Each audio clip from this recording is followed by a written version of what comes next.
The Senate will come to order. Senator from Kansas. Mr. President, thank you. Exactly 1 month ago today, I stood on the Senate floor and spoke about the impact that the government shutdown was having on an already troubled aviation system, and that the traveling public was facing tremendous challenges with that shutdown, and I cautioned against prolonging it. Now, 30 days later, we're still here. I was concerned that if the shutdown continued, it can force the closure of parts of the airspace and lead to further reductions in the air traffic controller workforce. Unfortunately, both these concerns have materialized in what has become the longest government shutdown in our nation's history. With 2,300 cancellations and counting today, Sunday, we will go down as one of the worst days in air travel. I've never seen anything good come from a government shutdown. Lapses in federal funding have made it harder for families to access SNAP benefits. Head Start programs have been put on pause, and thousands of federal employees are unable to receive a paycheck. This dysfunction is damaging enough to our constituents and economy here at home, but it also sends a dangerous message to the watching world. It demonstrates to our allies that we are an unreliable partner, and it signals to our adversaries that we can't work together to meet even the most fundamental responsibilities of Congress. As this shutdown continues, I want to particularly focus on the impact of this lapse funding is having on the aviation industry. TSA agents and air traffic controllers have had to continue working while missing 2 paychecks. It's a stressful job, and one that has grown increasingly more difficult throughout the year. Combine that with uncertainty on how to pay rent, put food on the table, and gas in your car. It is no surprise that we're seeing more and more controllers not show up to work.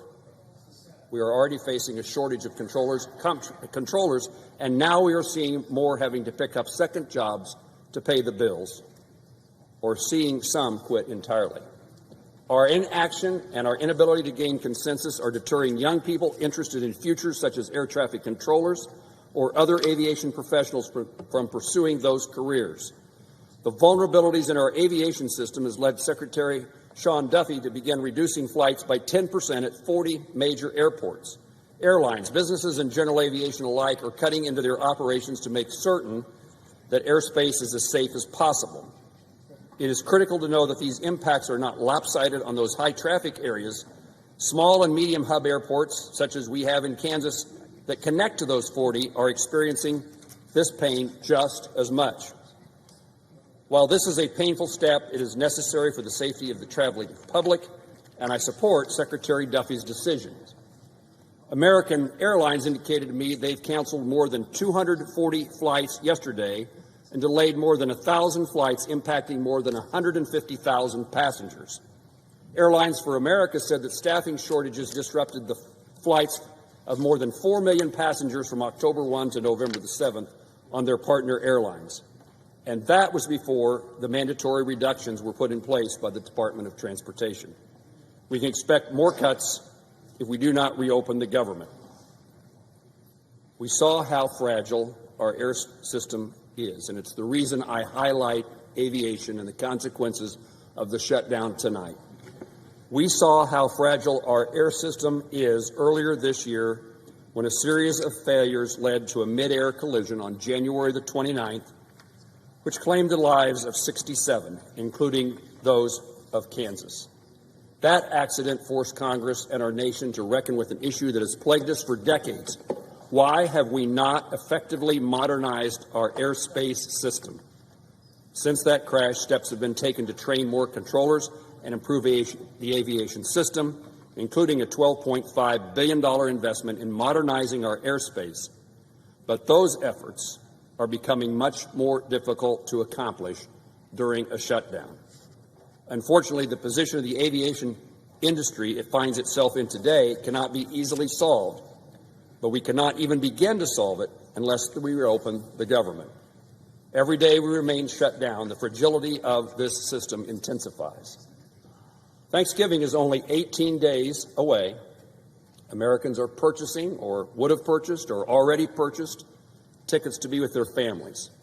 If we remain in a shutdown much longer, it will become increasingly difficult for airlines to deliver on their promises to their customers.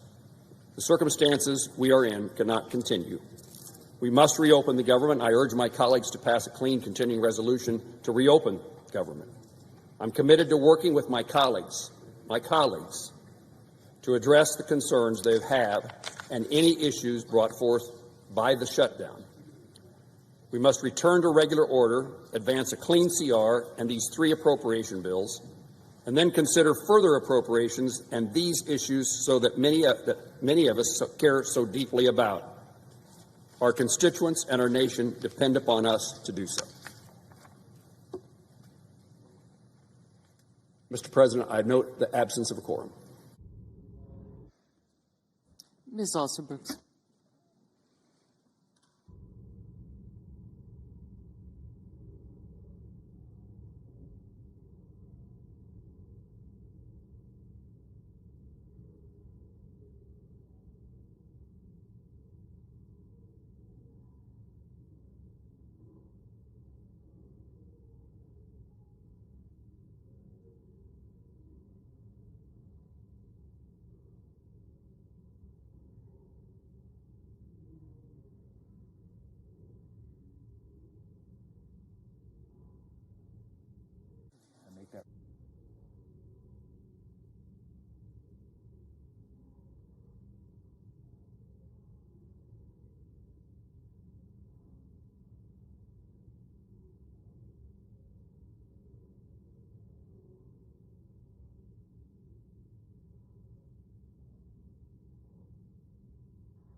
Majority Leader, President, I ask unanimous consent the quorum call be suspended. without objection. And I ask unanimous consent that the following senators be allowed to speak for up to 5 minutes each. Senator Collins, Senator Schumer, Senator Sanders, and me. Without objection. Thank you, Mr. President. Mr. President, Senator from Maine. Mr. President, today the Senate Appropriations Committee advanced legislation to reopen government immediately, funding vital programs and resuming pay for federal workers who, for the last 40 days, have had to live with the stress of missed paychecks and not knowing when they would be paid. Under our legislation, all federal employees, including members of our military and Coast Guard, the Capitol Police officers, Border Patrol agents, TSA screeners, air traffic controllers, all will receive their back wages. It is significant that this measure also includes 3 full-year, fiscal year 2026 appropriations bills, including the annual agriculture FDA bill, the military construction and Veterans Affairs legislation, very timely given that Veterans Day will soon be upon us, and the legislative branch funding.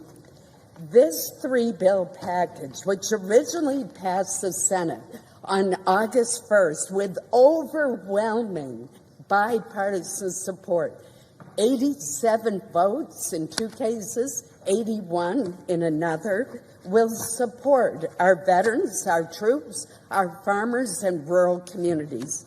Of note, this package will provide full-year funding for the Supplemental Nutrition Assistance Program, known as SNAP, and the Special Supplemental Nutrition Program for women, infants, and children, known as WIC. One of the most unfortunate and shameful consequences of the shutdown has been that these vital nutrition programs were in jeopardy for our most vulnerable families, including 170,000 Mainers who rely on the SNAP program. Other programs will be funded through January 30th, while the Senate and House continue our work on the remainder of the year-long appropriations bills. For example, funding for important programs like Head Start and such as the Low-Income Heating Assistance Program will now be restored. I look forward to voting for this legislation and ending the unnecessary harm to the security of our families and our nations. We must begin to act tonight. We must not delay any longer. Finally, Mr. President, I want to thank the many members on both sides of the aisle of the Appropriations Committee and the Senate leadership who have worked especially hard to bring this package together. And I would be remiss if I did not also thank our staff. My staff missed an entire night's sleep to get this package together and get the job done. Thank you, Mr. President.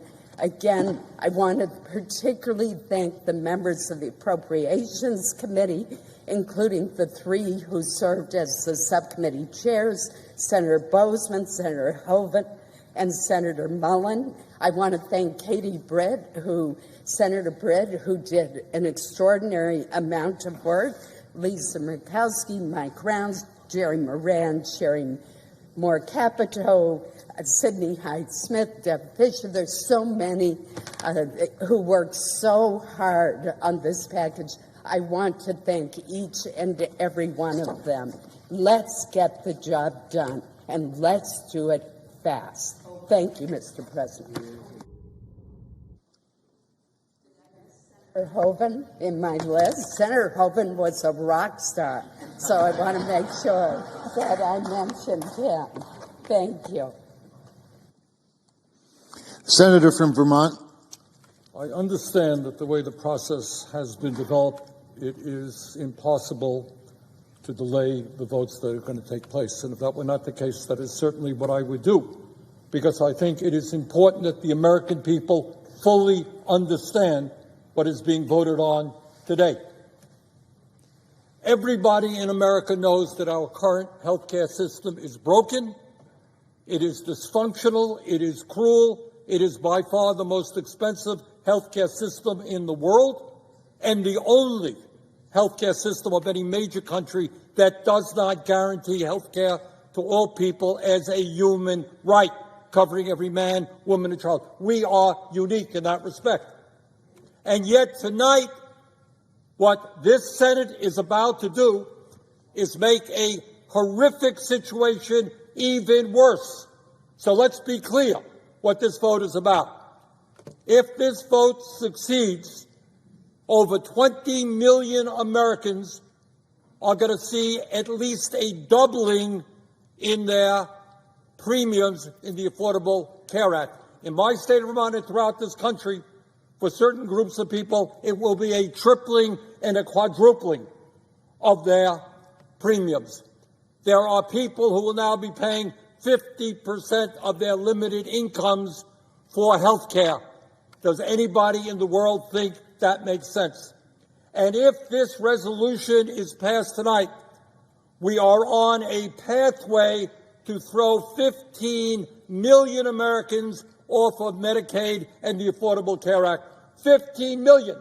Our job is to create universal health care, guarantee health care to every man, woman, and child, not throw 15 million people off the health care they have, low-income and working-class people. And my friends, know what you are voting on. Studies are out there that when you throw 15 million people off of health care, some 50,000 of our fellow Americans will die unnecessarily every single year. Anyone think that's funny? Something to laugh at?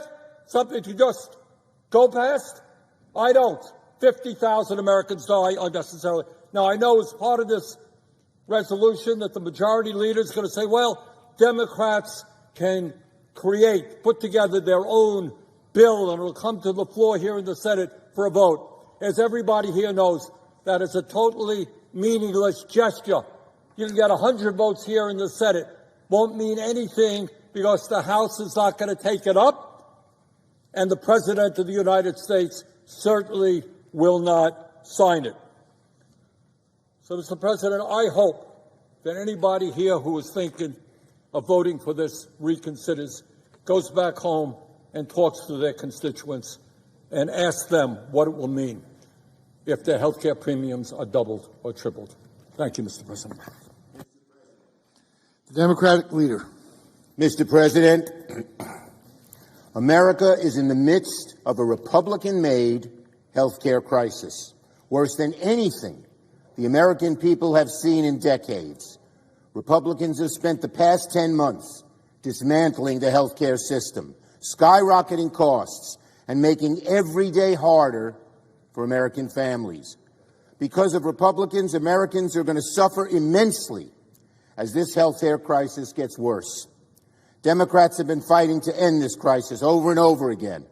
Democrats have wanted to lower costs, but Republicans fought us every step of the way.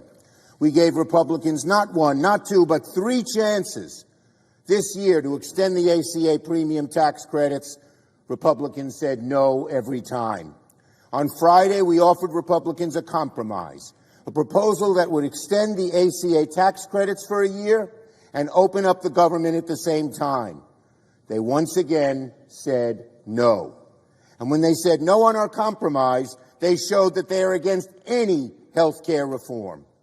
Instead, they passed the biggest health care cuts in our nation's history just to give tax breaks to billionaires, and even then, they weren't satisfied with merely closing hospitals and community health clinics. They callously did nothing to deal with the looming crisis of ACA credits. Premiums will spike by thousands of dollars a month. Millions will lose insurance. Democrats have sounded the alarm. We have demanded for months to meet with the Republican leadership. but Republican leaders refuse to even discuss the issue, let alone negotiate it. We've asked them to meet in the summer and throughout the shutdown. To this day, Republicans still say no. We asked President Trump to step in and meet with us to deliver lower health care for Americans, and instead, Donald Trump has taken the American people hostage, from cutting off food aid to hungry families and vets and seniors and kids, to manufacturing flight cancellations, to cutting off home heating aid, while he builds a billion-dollar ballroom with gold-plated toilets. Therefore, I must vote no. This health care crisis is so severe, so urgent, so devastating for families back home that I cannot in good faith support this CR that fails to address the health care crisis. But let me be clear. However this vote turns out, this fight will and must continue. Democrats must fight because millions of families will lose health care coverage. We must fight because children who are dying of cancer will not get health care coverage. We must fight because a senior citizen cannot afford to pay $25,000 a year just for health insurance. We must fight to keep millions from financial ruin. And make no mistake about it, the American people know who is inflicting this health care trauma on them: Donald Trump and the Republicans. Americans will remember Republican intransigence every time they make a sky-high payment on health insurance. So we are going to fight legislatively, fight back home, fight in the courts, and bring this fight in the elections. Health care costs made a major impact on the 2025 election, and they will certainly have an even greater impact on the 2026 election. So in conclusion, the contrast between the two parties is crystal clear. Republicans are the party hell-bent on taking people's health care away, all to bow to the billionaire elite and special interests. Democrats are united as the party of lower health care costs and improving our health care system. We will not give up this fight. We will deliver for the American people. I yield the floor.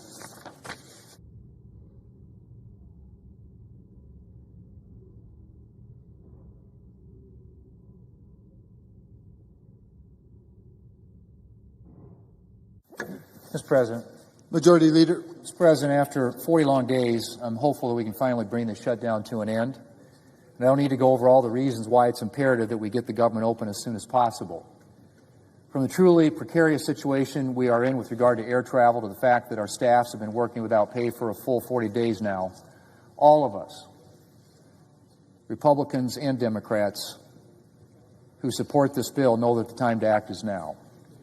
And so in just a few minutes, I will call up the vehicle for a clean continuing resolution packaged with 3 bipartisan year-long appropriations bills: agricultural appropriations, military construction, VA appropriations, and legislative branch appropriations.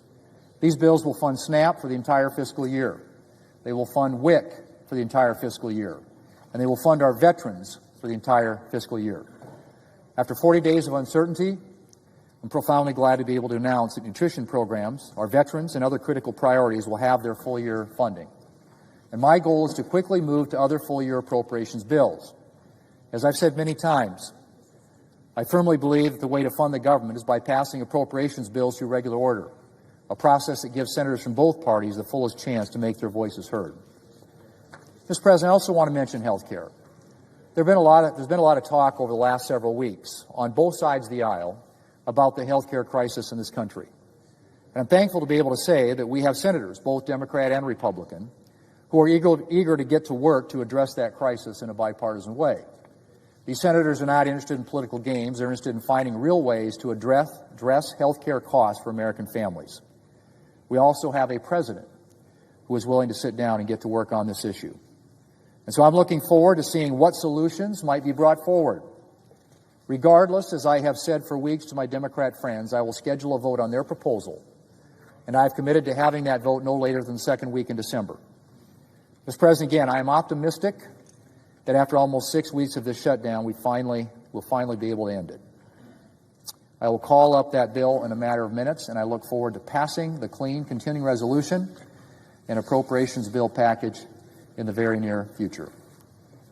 Now, Mr. President, I move to proceed to the motion to reconsider the cloture vote on October 16th on the motion to proceed to H.R. 5371. The questions on the motion. All in favor say aye. Aye. Others no. The ayes appear to have it. The ayes do have it. The motion is agreed to. Mr. President, I move to reconsider the cloture vote on the motion to proceed to H.R. 5371. The questions on the motion. All in favor say aye. Aye. Opposed, same sign. The ayes appear to have it. The ayes do have it. The motion's agreed to.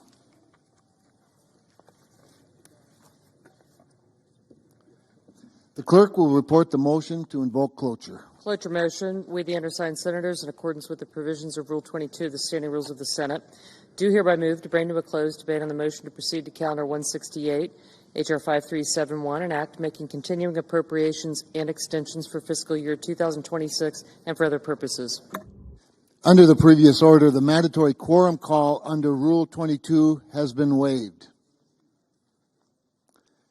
The question is it the sense of the Senate that debate on the motion to proceed to H.R. 5371, an act making continuing appropriations and extensions for fiscal year 2026 and for other purposes shall be brought to a close upon reconsideration. The yeas and nays are mandatory under the rule. The clerk will call the roll. Ms. Alsobrooks. Ms. Baldwin. Mr. Banks. Mr. Barrasso. Mr. Bennett. Mrs. Blackburn.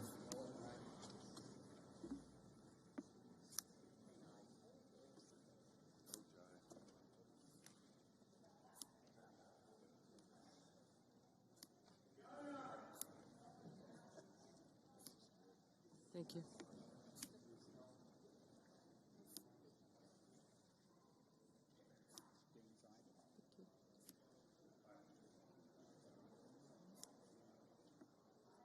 Mrs. Blackburn. Mr. Blumenthal. Ms. Rochester. Mr. Booker.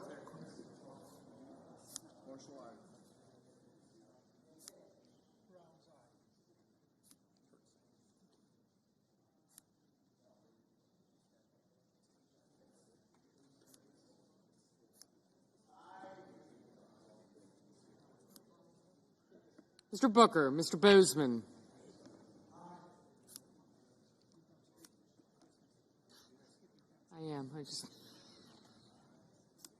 Thank you. I got you. Gotcha. Mrs. Britt.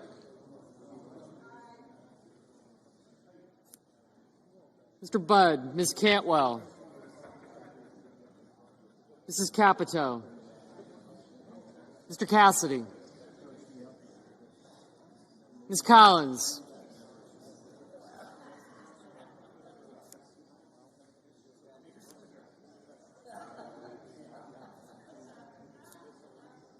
Mr. Coons. Mr. Cornyn.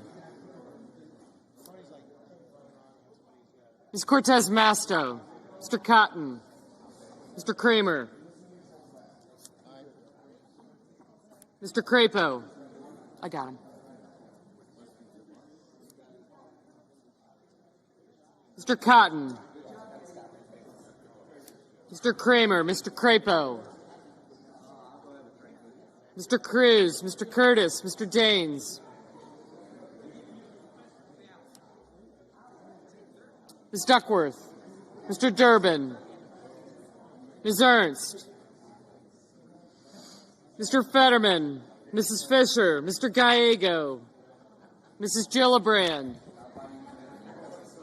Mr. Graham, Mr. Grassley, Mr. Haggerty, Ms. Hassan, Mr. Hawley, Mr. Heinrich, Mr. Hickenlooper, Ms. Hirono, Mr. Hoven,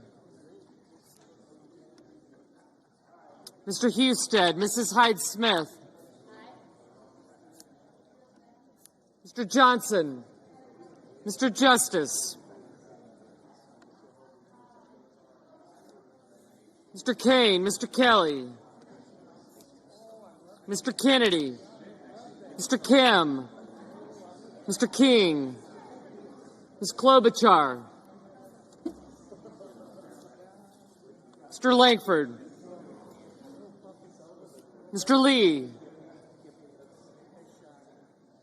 Mr. Lujan, Ms. Lummis,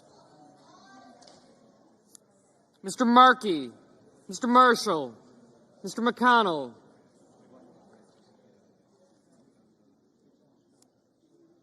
Mr. McCormick, Mr. Merkley,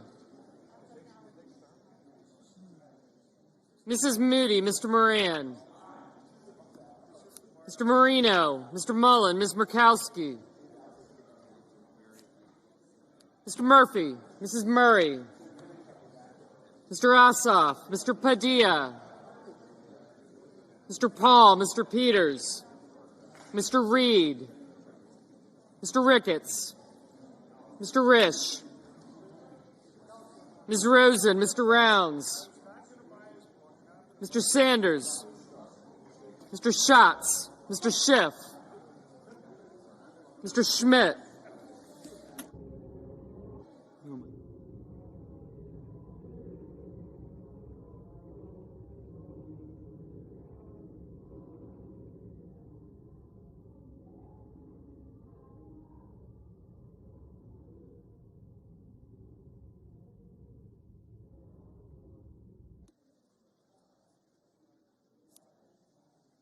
Mr. Schmidt, Mr. Schumer,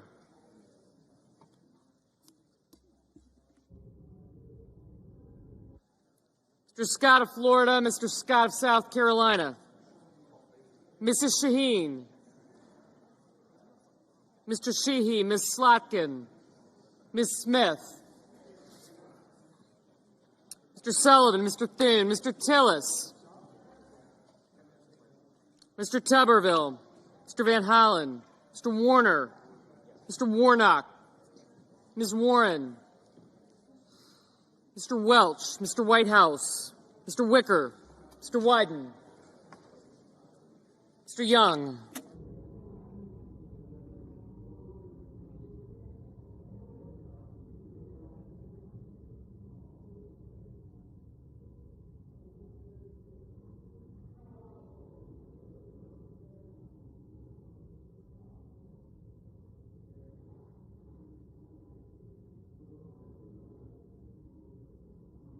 Senators voting in the affirmative: Barrasso, Blackburn, Bozeman, Britt, Budd, Capito, Cassidy, Collins, Cotton, Kramer, Cruz, Curtis, Daines, Durbin, Fisher, Graham, Haggerty, Hoven, Husted, Hyde-Smith, Kane, Kennedy, King, Lankford, Lummis, Marshall, McCormick, Moody, Moran, Marino, Mullen, Murkowski, Ricketts, Rounds, Schmidt, Sheehy, Sullivan, Thune, Tuberville, Wicker, and Young.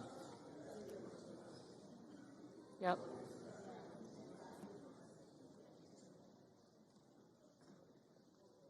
Senators voting in the negative: Baldwin, Bennett, Cantwell, Duckworth, Hirono, Kelly, Kim, Markey, Padilla, Paul, Reed, Sanders, Warner, and Welch. Mr. Hickenlooper, no.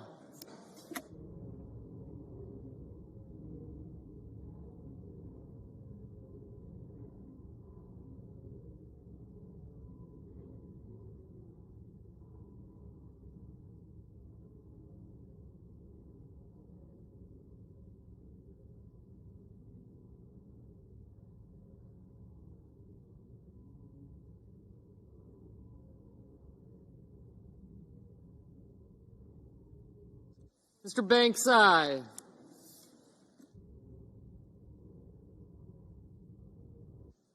Mr. Schatz, no.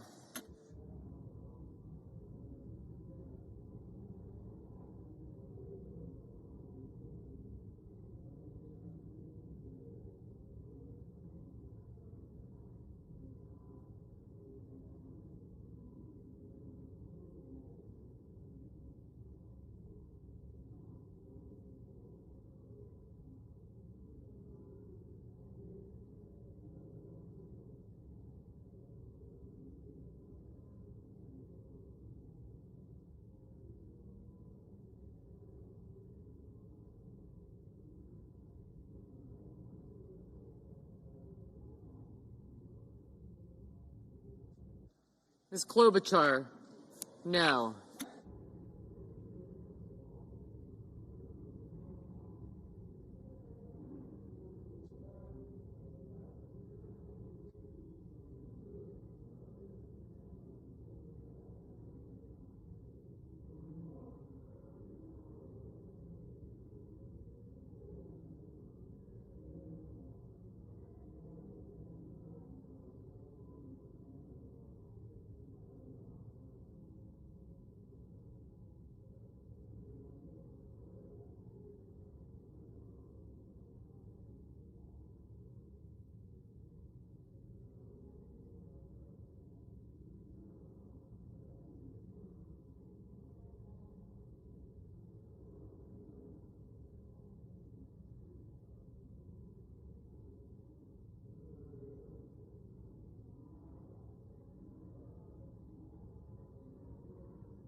Mr. Merkley, no.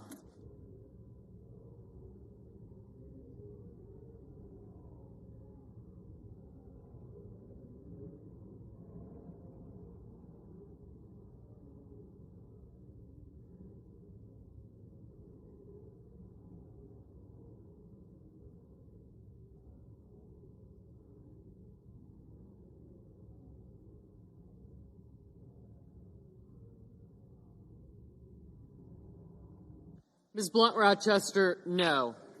Mrs. Murray, no.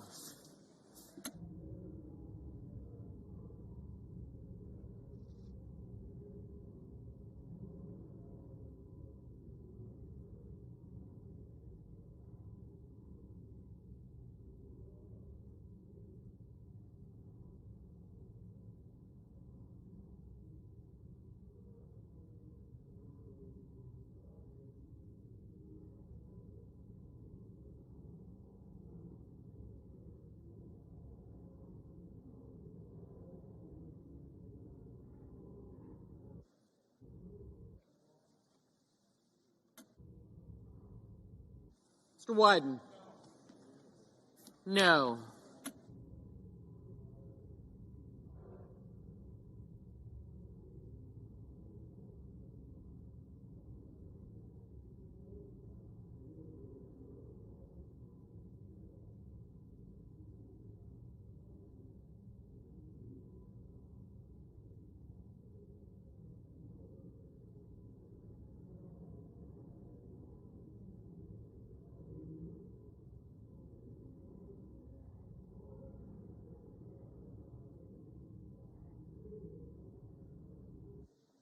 Mr. Van Hollen, no.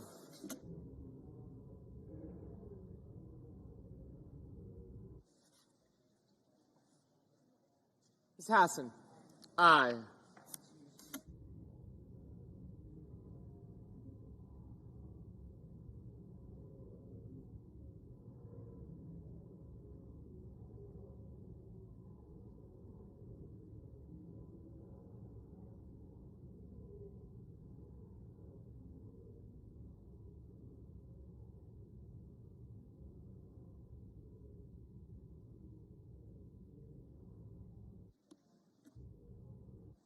Mr. Crapo, aye.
Mr. Gallego, no. Mr. Schiff, no.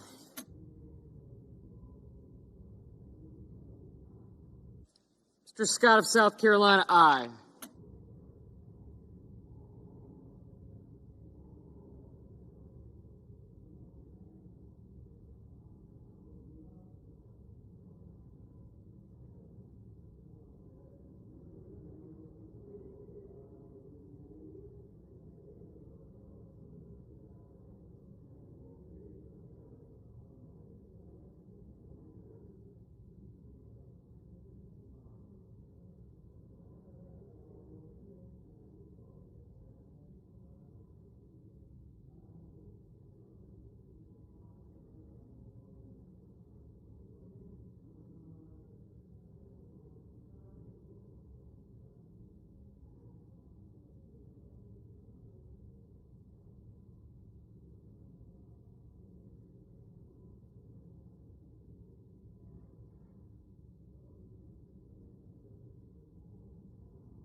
Mr. Tillis, aye.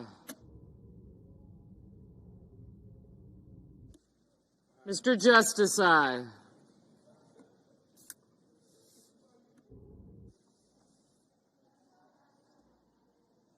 Ms. Cortez Masto, aye. Mrs. Shaheen, aye.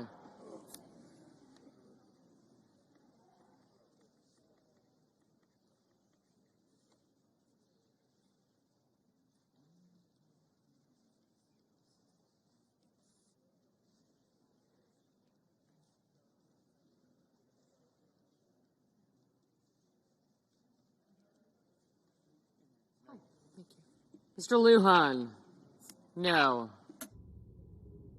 Mr. Heinrich, no.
Ms. Smith, no.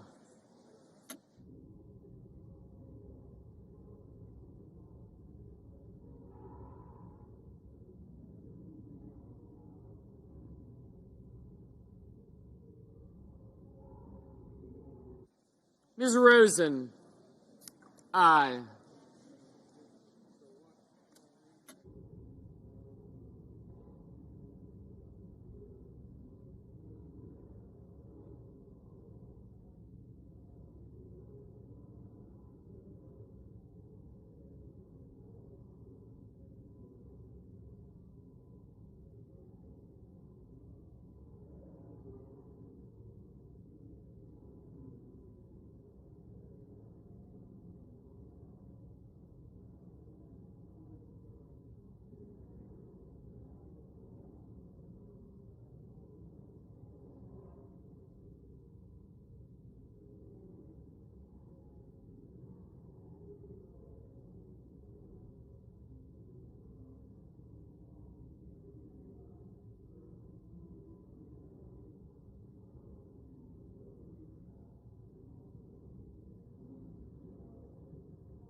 Ms. Alsterbrooks, no.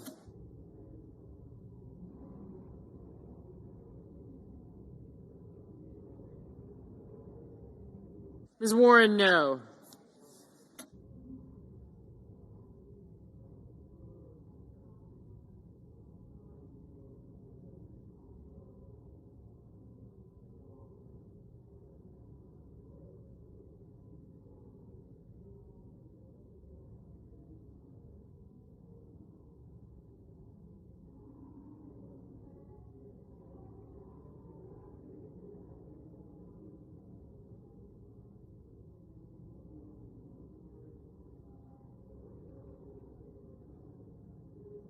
Mr. Murphy, no.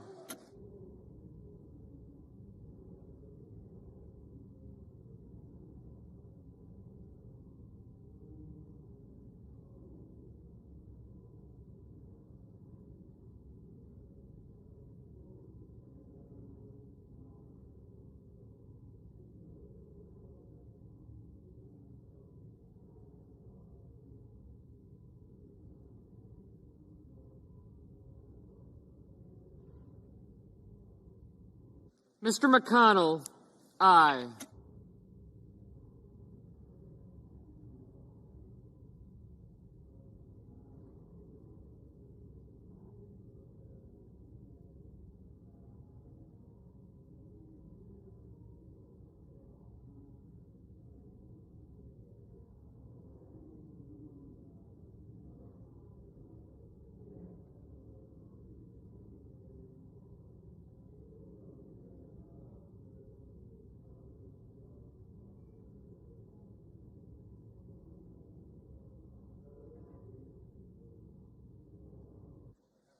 Mr. Whitehouse, no.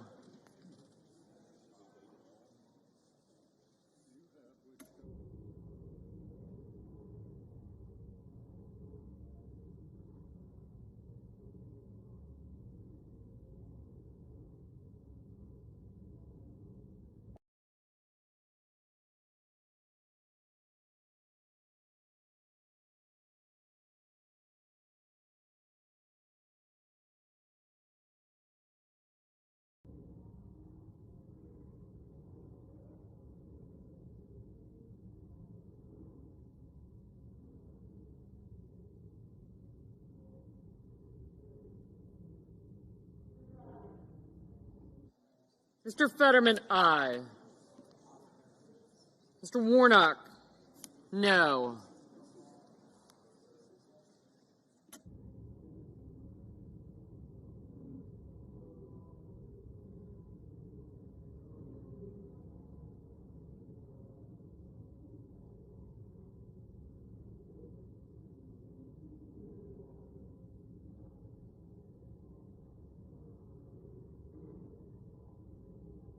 Mr. Risch, aye.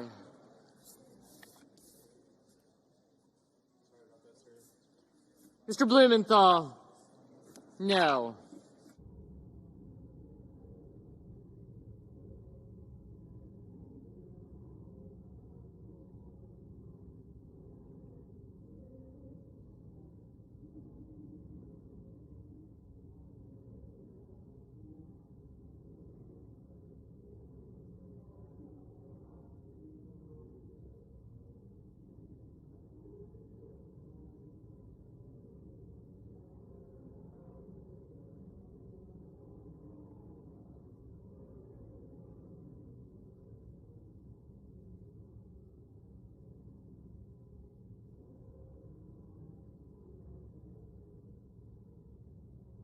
Mr. Hawley, aye.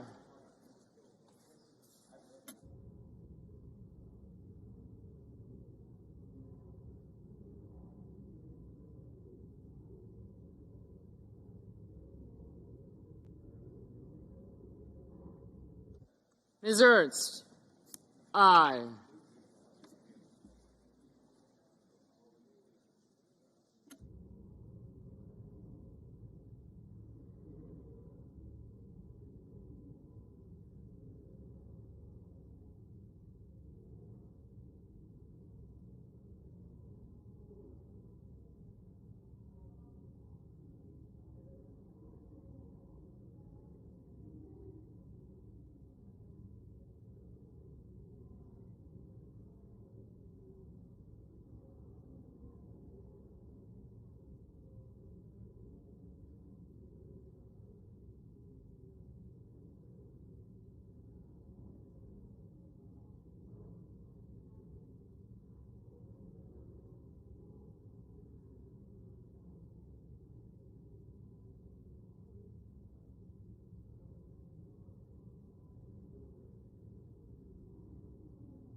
Mr. Grassley, aye.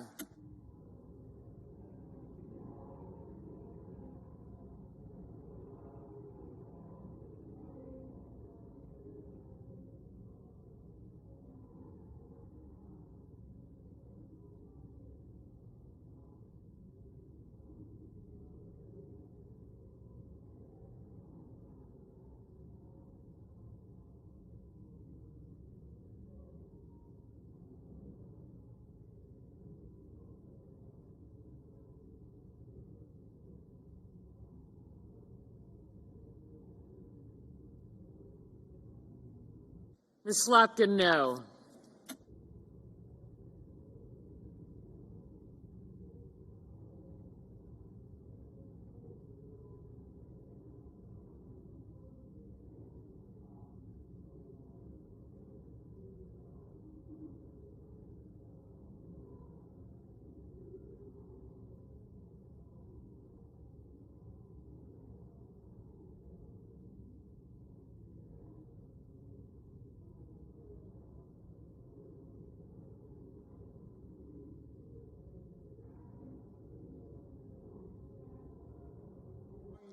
Mr. Peters, no.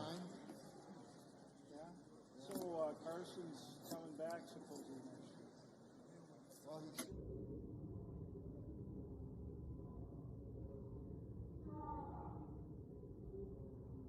Mr. Ossoff, no.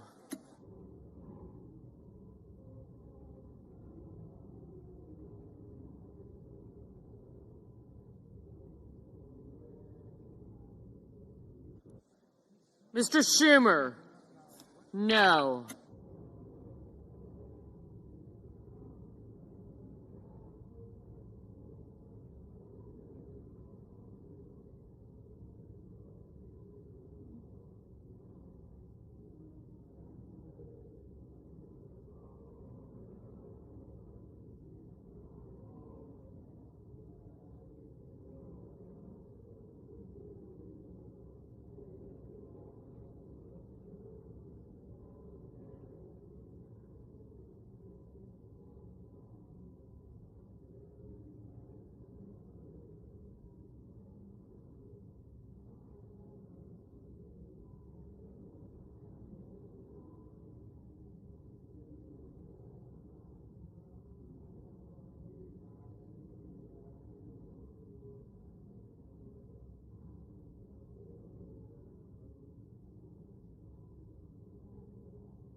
Mr. Coons, no.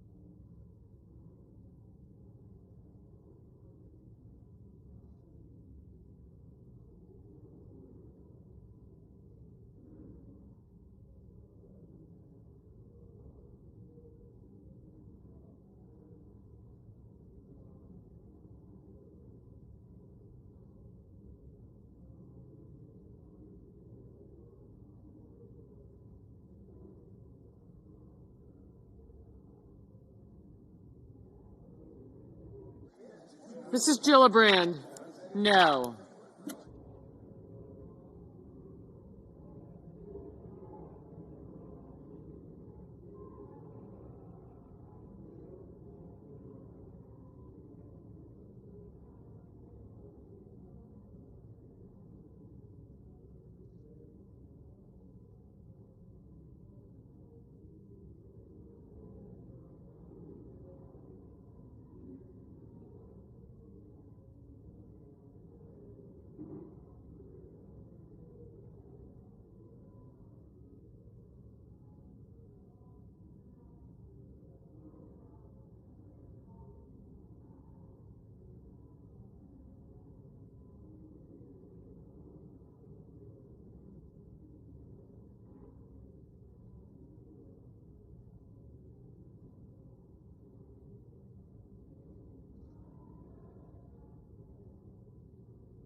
Mr. Booker, no.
the ACA tax credits for the people of this country than we were yesterday and than we were a week ago, 2 weeks ago, or a month ago.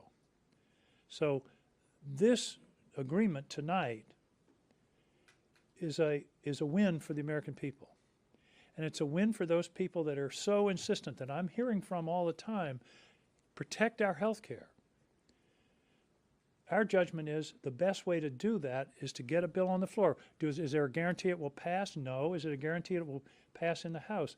There is actually some very strong interest in the House, a possibility of a bipartisan bill and to get a discharge petition, and then perhaps we're on the way. And we have that expression from Republican senators who are interested in working on a bill that will deal with the ACA issue and perhaps additional health care issues at the same time. So what happened tonight is not the closing of a chapter, it's the opening of an opportunity. What the chapter it does close is the damaging shutdown that is only getting worse, that is only going to impact more and more people, and it's an opportunity for us to move forward on behalf of all the people of this country on the issue of health care, but also on making the federal government function. Thank you.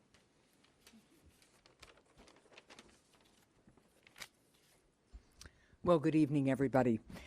At a time when families desperately need relief, Washington's dysfunction is making life harder for families, and the last 39 days are proof of that.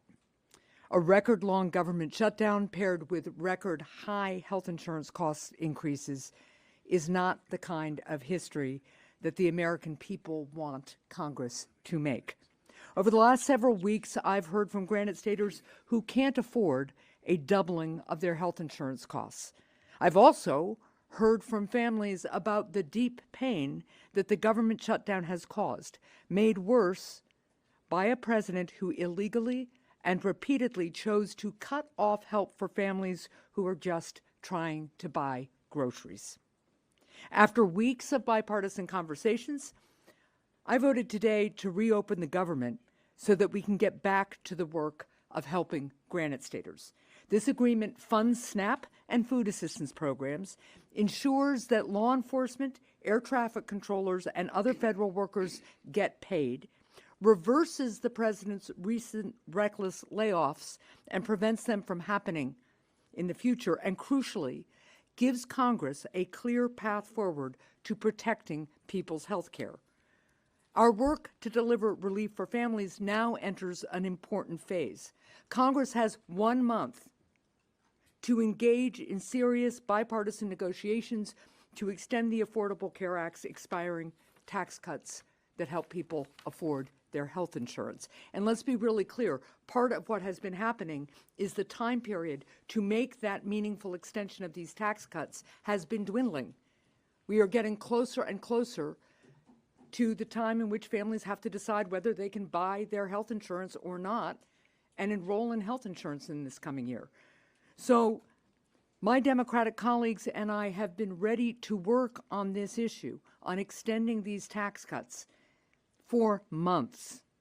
With the government reopening shortly, Senate Republicans now finally have to come to the table. Or, make no mistake, Americans will remember who stood in the way.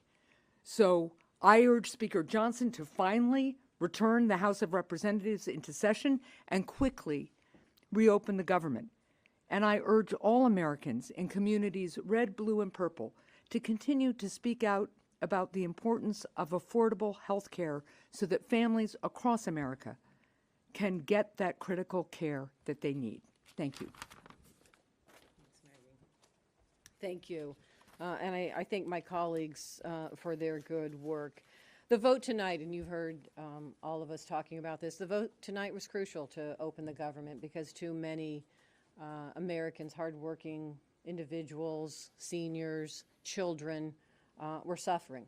I know in Nevada, particularly that is based on a service industry, tourism and travel, we are doubly hit.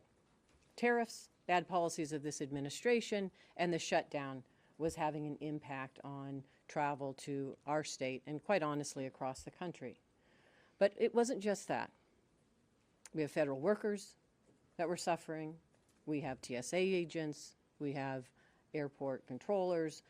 And we were seeing lines to our food banks in northern Nevada. These were lines that I hadn't seen since the pandemic. And the stories were horrific. Seniors in line needing food because they couldn't get access to the food that they usually would get at the federal level. One man came and refused to say who he was because he was embarrassed and said, "I shouldn't be here," but he needed the food. Mothers coming to the food bank to get food for their children. My colleagues know that opening the government was key to stopping that pain. But here's the thing. We can open the government and we can still fight to address this looming healthcare crisis. It is true. Right now, in our states and across the country, Americans are seeing higher costs, higher premiums for their Affordable Care Act. These are people that need access to health care. I have families that rely on the Affordable Care Act and these subsidies so that their children who have a rare disease can access their medication. I have small businesses who rely on the Affordable Care Act and the subsidies to help cover the costs for their employees. This is a fight that the Republicans need to understand is not just happening in Nevada, it is happening across the country in every state, including those red states. This fight tonight is, I agree with Senator Angus, is just the beginning. This is the beginning to show and fight for Americans across the country. Let me just say this. With the government open, we can focus on passing a full bipartisan budget for 2026 that starts with a minibus that will restore funding that President Trump cut.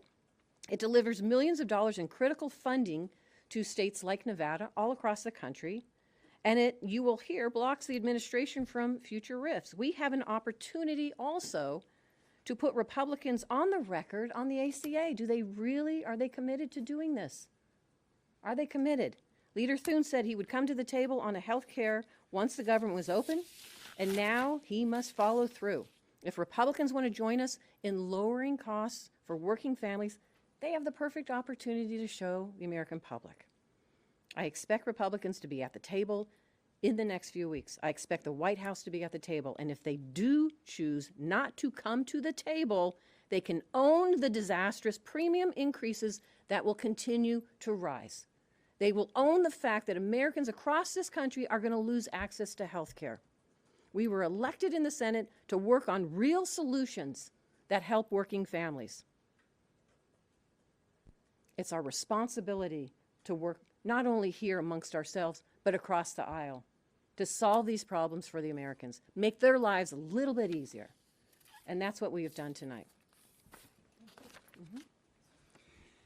So, hey, everybody, I'm the cleanup hitter because I joined this group I joined it 48 hours ago. Not for lack of interest, and I got to applaud Jean Shaheen and this group because they have been having open meetings that anybody could participate in on negotiation, but I had my hands full focused on the Virginia elections until Wednesday morning. And as soon as that was over, I have now engaged with a particular purpose in mind. I knew the Democratic appropriators led by Patty Murray were going to do the very best job they could to get these three approach bills queued up and moving forward. A bill, for example, that has very robust SNAP funding, very robust funding for the VA. I had confidence in that.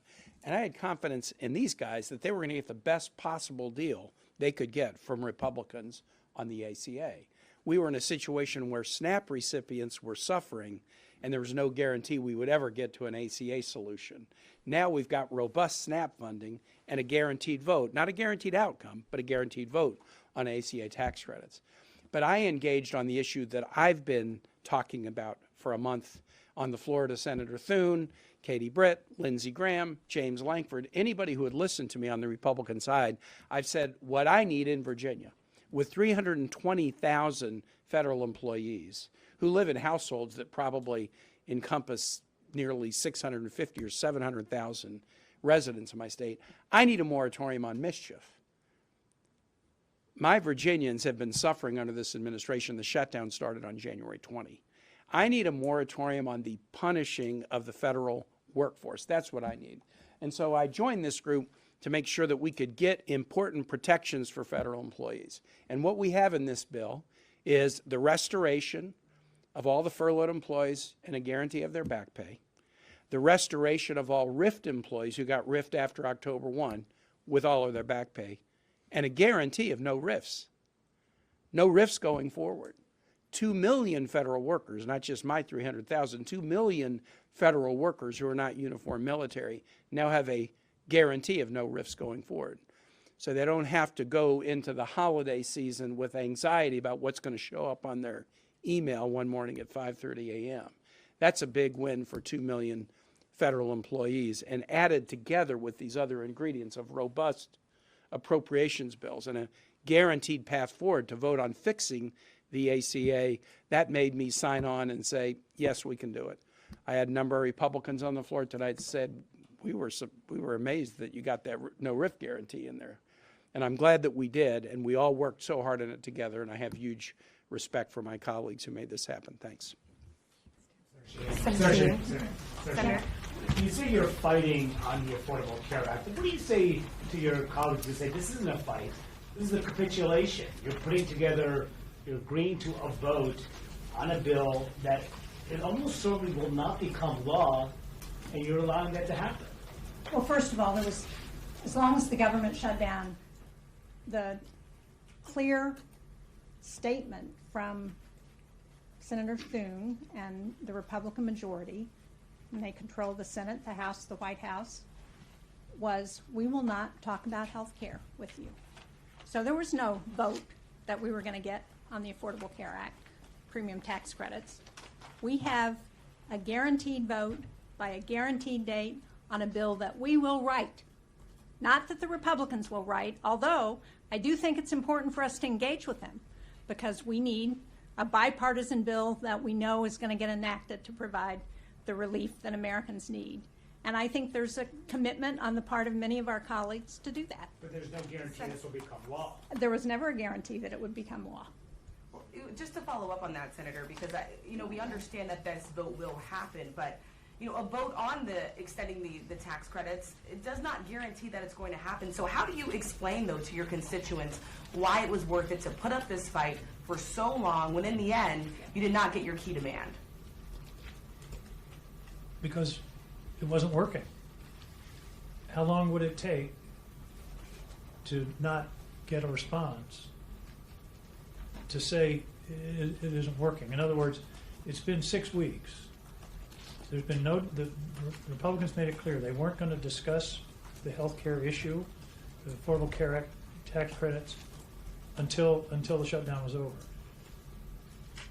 We tried to keep working that for 6 weeks. It didn't happen. The vote that we have is not a guarantee for sure. It's more of a guarantee. Here's the way I would put it. As I assessed it, there was zero chance of dealing with the ACA issue as long as the shutdown continued. Now, I don't know, 50-50, but there's a lot better chance now than there was this morning, because nothing was happening, and there was no evidence that another week or another 2 weeks or Thanksgiving or Christmas was suddenly the Republicans were to come to us and say, oh, we want to now talk about the ACA. If they weren't going to do it by now, what's going to change in the next 2 weeks that's going to make them do it? And that was really the assessment. Again, I would say, right, as of this morning, there was a zero chance of having a work on the ACA. Now there's a measurable chance.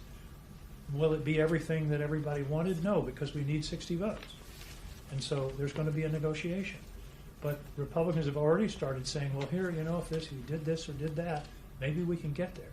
So I would take a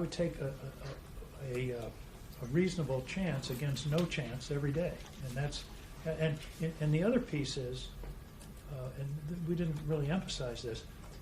There are 3 important appropriations bills in this that would lock in SNAP for the rest of the year at a very substantial rate. plus other benefits. Veterans funding is guaranteed if we can get these 3 bills through. So there's a plus on that. And I think the odds are that we have a better chance of doing something about the ACA than we did not going into this. At some point, you have to decide, what is the best strategic step forward. And we believe that the evidence is that what we were doing wasn't working, and therefore, let's try something else. The real question is, why would a president of the United States pit hungry children against sick children? And that is what President Trump has done. I mean, this is outrageous. We can't reach agreement on government funding, so the government shuts down, and even though the law is clear that he could fund SNAP benefits during the shutdown, he did not. And then he also said, and by the way, I don't really care if people's health insurance premiums get so high they can't afford their care. That's on Donald Trump. My vote today was to do 2 things, both equally morally important and imperative. One is to make sure that the government is functioning so that our kids eat, so that our elderly citizens eat, so that our air traffic controllers can get some sleep and earn money, get paid while they are working, so that our veterans are protected, and continue the fight to a realistic platform to get the premium tax cuts done. And if that is not successful, then shame on the Republican Party and shame on Donald Trump. But the American people will see who stands with them on health care and who does not. And that will be the platform of the next stage of the fight. I hope we can find bipartisan agreement on an extension of those premium tax credits. In New Hampshire, couples who are 60 years old or so, earning $85,000 a year, are seeing like a $15,000 increase in their insurance premiums. This has to get fixed. And we have about a month to do it before the harm gets to be irreparable. And again, if the Republicans can't come to the table and do something reasonable on this and make sure that people can afford their health care and that the whole private commercial market also doesn't see skyrocketing increases, then shame on them. Senator, what do you say to the millions of Americans who are already in the Obamacare exchanges, seeing premiums skyrocketed, who were hoping because of what you all said that they would get answers on what their premiums would be now, but have to wait weeks longer since you've decided to open the government without immediate action on the subsidies? Well, as Senator Hassan said so well, the Republicans weren't providing any commitment or even a willingness to vote or a willingness to discuss extending the premium tax credits. We have the opportunity to do that now, and we will hold their feet to the fire. And just quick, most of us up here in the group of 8 that voted for this tonight have voted repeatedly with the Democratic strategy of we're not opening and we want you to take action on the ACA tax credit. But after 40 days, it wasn't going to work. So here we are in a situation, and this was the reality. SNAP recipients suffering, nothing happening on ACA. The vote tonight will be full, and not just last year's, but full and robust SNAP funding for SNAP recipients and a path on the ACA. So from suffering and no path, we've now got robust benefits and a path.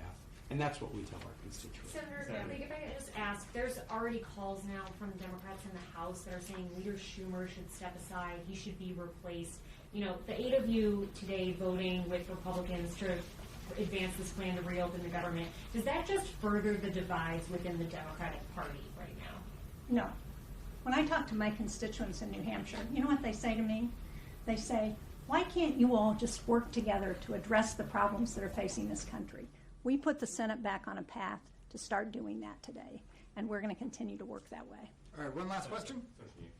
If the president doesn't agree and the Republicans block the extension of AC subsidies, would you guys be willing to vote again against government funding in January when this funding runs out? That's certainly an option that I think everybody will consider. Thank you all. Thanks, guys. Thank you, everyone. Senator King? Is that one of your Thank you. That's not mine. That's mine. Angus, can I grab Can I ask you on the RIP stuff? Yeah. What was the process with the White House? You wanted to get Yes. Lacey's here. She's going to just give you in 90 seconds. Oh, no, Lacey. Oh, yeah, we're just going to do it. Oh, tape. Yeah.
Mr. Johnson, Mr. Johnson, aye. Mr. Lee, aye. Mr. Scott of Florida, aye.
Mr. Cornyn, aye.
On this vote, the yeas are 60 and the nays are 40.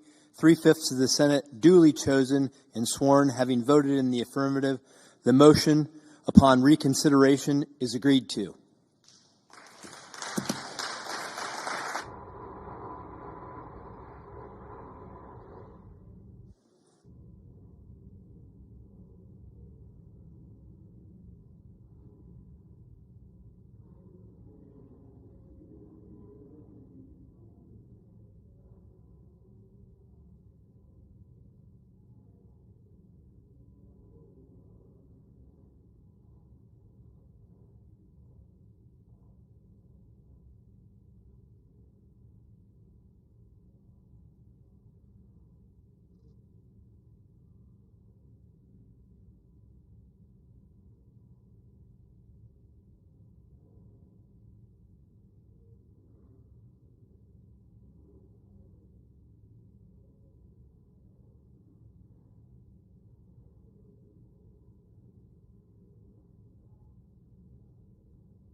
Bill at the desk and ask for its first reading.